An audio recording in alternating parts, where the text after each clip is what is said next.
Rapaziada, dia agitado no Flu hoje.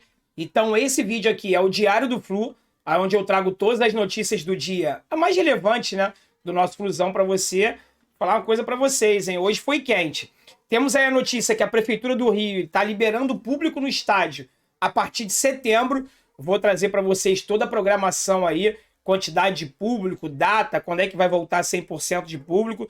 Tivemos protestos no CT hoje, feito pela torcida do Fluminense, destacando que foi um protesto pacífico. Vou falar um pouquinho aqui também. Temos a eliminação da equipe de aspirantes do Campeonato Brasileiro. E a pergunta que fica é: o que essa equipe vai fazer agora até o final do ano, se o Campeonato Brasileiro é a única competição disponível para os aspirantes? E temos também a proposta de um clube ucraniano pelo Matheus Martins. Pois é, galera, esse Diário do Flu tá cheio.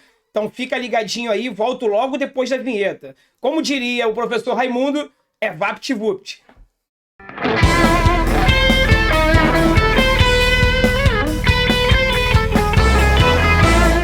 É isso aí, galera. Porra, agora eu fui lá atrás, né? É VaptVupt. Tem hora que eu faço questão de dizer que eu sou velho, né? Impressionante, galera. Meu nome é André Luiz, para você que tá chegando agora. Aqui é o canal Sentimento Tricolor, a casa do torcedor do Fluminense. Galera, vou pedir para vocês se inscreverem aqui no canal, deixa um like nesse vídeo, viu? E eu queria pedir mais uma ajuda a vocês rapidinho.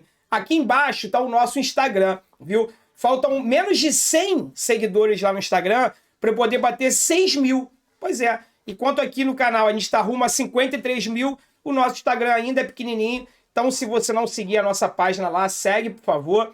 Faltam menos de 100 para a gente poder bater 6 mil seguidores. E eu conto com a tua ajuda, então dá essa moral pra gente, se inscreve aqui, segue lá o Instagram, aonde o Sentimento Tricolor tiver, eu quero ver você presente, tá? Mas é o seguinte, você sabe como é difícil os criadores de conteúdo, como eu, né, de forma independente, principalmente que não é jornalista, ter o apoio de empresas, patrocínio, e o melhor aplicativo do mundo, galera, que é o OneFootball, ele patrocina aqui o canal.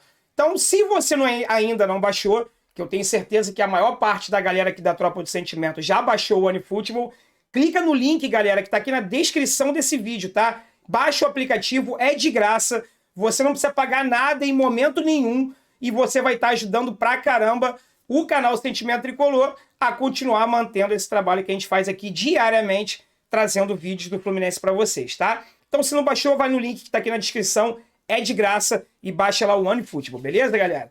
Vamos lá. Deixa eu ver por onde eu começo. Vou começar aqui, muita notícia hoje. Vou começar aqui pela torcida no estádio. A Prefeitura do Rio, hoje, quinta-feira, dia 29 de julho, liberou um cronograma para reabertura geral do que ainda não foi aberto aqui na cidade do Rio de Janeiro, tá? E dentre essas reaberturas, tá o público nos estádios de futebol. Então, a previsão da Prefeitura, o prefeito Eduardo Paes fez questão de deixar claro que se chegar uma outra variante do Covid, se os números aumentarem, se as coisas mudarem, ele vai mudar esse cronograma completamente, pode regredir, pode desistir da volta do público nos estádios, mas ele falou que os números mostram que todos os índices, né, estão em queda, que ainda não é o momento, por isso que ele está colocando para setembro. Então, se tudo der certo, no dia 2 de setembro, tá? 50% da capacidade dos estádios da cidade do Rio de Janeiro estarão liberadas para a presença de público. O que vai ter que fazer, o que você que está do outro lado aí vai ter que fazer para poder ser um desses torcedores que vai lá ocupar uma dessas 50% da vaga do Maracanã? Deve dar aí aproximadamente, galera, 35, 36 mil pessoas, tá? Aproximadamente. É bastante gente, né? O que precisa ter para isso acontecer? Cadê? Deixa eu ver aqui que eu anotei aqui embaixo. Ó. 77% da população do Rio de Janeiro já vai ter que ter tomado a primeira dose da vacina e 45% da população carioca já vai ter que estar vacinado pelo menos com com a segunda dose, tá? Então, assim, se essas taxas aqui não forem alcançadas, no dia 2 de setembro nós não teremos a torcida de volta. Então, você que tem um parente aí, um familiar que não tomou a vacina, já passou a época da idade dele e por algum motivo ele não tomou, cobra lá. Primeiro para se proteger, né? Independente de público em estádio, né? Já deveria ter tomado proteção. André, qual é a melhor vacina? É aquela que está dentro do teu corpo. Eu sou uma prova clara que mesmo com uma dose, com a primeira dose da vacina, ainda é possível pegar a doença, né? Assim como eu peguei. Imagina se não tomar nenhuma, né? Então, para sua proteção, tome sua vacina. Se for dose única, tome sua dose única. Se for 2 doses, tome as 2 doses, porque no dia 2 de setembro o público só voltará aos estádios se 77% da população carioca tiver com a primeira dose e 45% com a segunda. Isso aconteceu dia 2 de setembro, 50% da capacidade do Maracanã estará liberada. O cronograma vai continuar.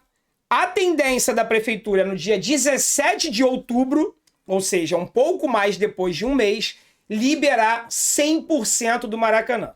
Então, esse é o cronograma para a volta do público ao estádio. Lembrando que isso pode mudar de acordo com as taxas, os índices, né, do Covid na cidade do Rio de Janeiro. Mas começa a se preparar aí, que se tudo der certo, dia 2 de setembro a gente estará se encontrando aí no Maraca. Beleza, galera? A segunda notícia do dia, eu vou dar uma pincelada rápida aqui, porque já tem vídeo aqui no canal, já fiz uma live, na verdade, trazendo todas as imagens do protesto que a torcida do Fluminense hoje, uma pequena parte, uma pequena parcela, mas eu me senti representado e queria agradecer aos torcedores que lá tiveram.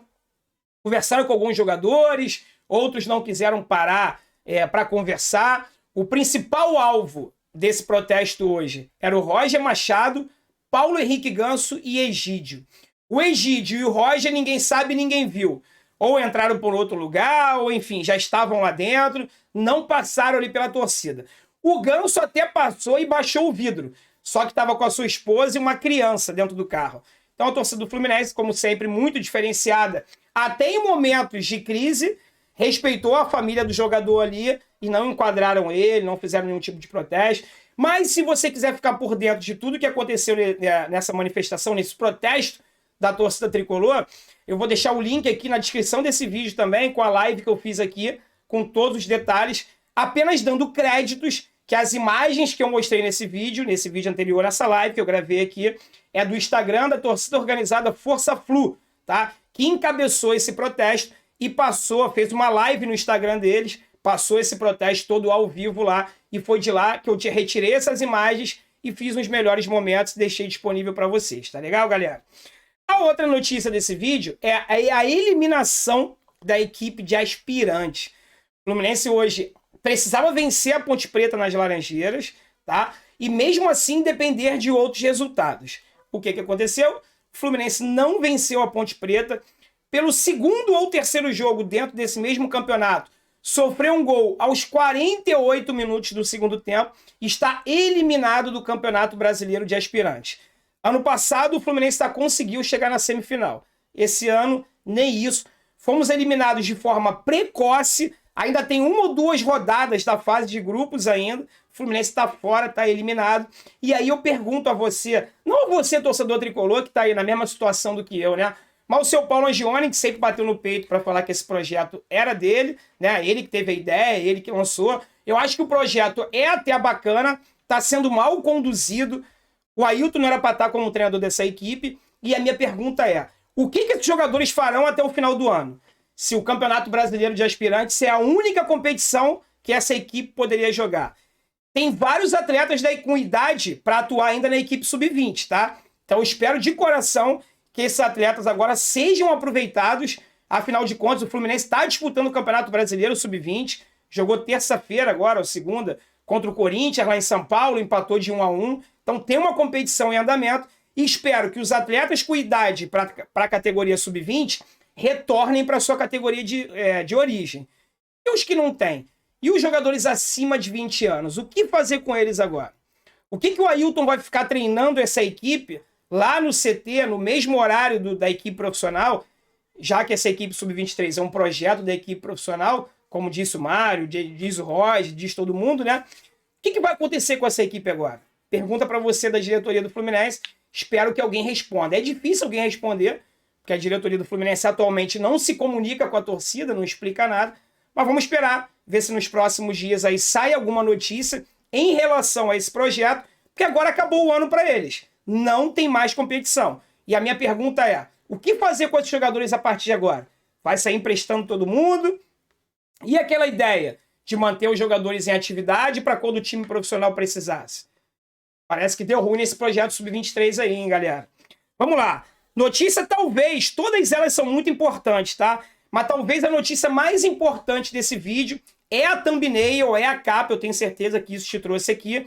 É sobre a oferta do Shakhtar Donetsk pelo Matheus Martins, tá? O Shakhtar Donetsk, através de um intermediário, fez uma consulta ao Fluminense, consultaram o Fluminense estaria disposto a vender o Matheus Martins e chegaram com uma oferta de 7 milhões de euros, tá? 7 milhões de euros, que na conversão atual, né, convertendo para o real hoje, daria aproximadamente 42 milhões de reais, que é uma ninharia para um jogador da qualidade, do talento e a promessa que o Matheus Martins mostra dentro de campo. Inclusive já no time profissional, inclusive entrou no último jogo no segundo tempo, tem entrado, né? Ainda não conseguiu mostrar seu futebol, mas felizmente a diretoria do Fluminense negou essa proposta do Shakhtar Donetsk, falou que não tem interesse em vender o atleta, mas se eu fosse você, torcedor tricolor que está aí do outro lado, ficaria com as orelhas ligadas, tá? Porque normalmente quando o clube manda um intermediário, como saiu, lembrando que essa matéria é do GE, tá, galera? O GE trouxe em primeira mão agora há pouco, esqueci de dar os créditos aqui, matéria do Globoesporte.com, conseguiram apurar. Fluminense negou, fica você tranquilo que tá aí do outro lado. A princípio, o Matheus Martins não vai sair do Fluminense, mas quando eu disse para você ficar com a orelha em pé, por quê? Porque normalmente quando o clube faz uma proposta inicial, o clube lá de fora, e o Fluminense nega, ou os clubes brasileiros negam, logo na sequência eles vêm com uma proposta maior. Então a proposta inicial foi de 7 milhões de euros. O Fluminense negou. Vamos ver quanto será a próxima, tá? Deixando claro que a diretoria do Fluminense já informou que vai precisar negociar um jogador até o final do ano para poder fechar as contas. Isso contando, acredito eu, com a classificação para as quartas da Copa do Brasil e na Libertadores. Imagina se acontece algum problema e a gente não recebe esse dinheiro da premiação. Então, jogadores que eu vejo na primeira prateleira para serem negociados são Nino, Martinelli e o Matheus Martins, tá? Felizmente, a diretoria do Fluminense negou, tudo tranquilo, vida que segue. Propostas vão chegar. Se o Fluminense vai sentar à mesa para conversar ou não é outra história. E nessa proposta do clube ucraniano, o Fluminense não aceitou nem conversar, falou que não tem interesse em vender o atleta. Então, vida que segue, Matheus Martins é nosso, contrato longo, a gente continua contando com o jogador. Tá legal, galera? Então, em relação a isso, fiquem tranquilos, apenas observando, porque provavelmente na próxima janela de transferência, agora em setembro, novas propostas chegarão, não só para o Matheus Martins, mas pelo Nino, pelo Martinelli principalmente, e talvez, a chegada do Nonato, a diretoria do Fluminense já está se precavendo, sabendo que a chance de perder o Martinelli agora nessa próxima janela é muito grande. Eu torço muito para que não, tá?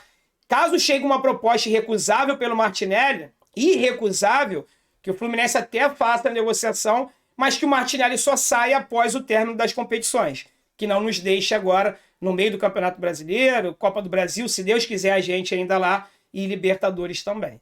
Tá legal, galera? Espero que vocês tenham gostado desse vídeo, fiquem com Deus, um forte abraço e fora Roger!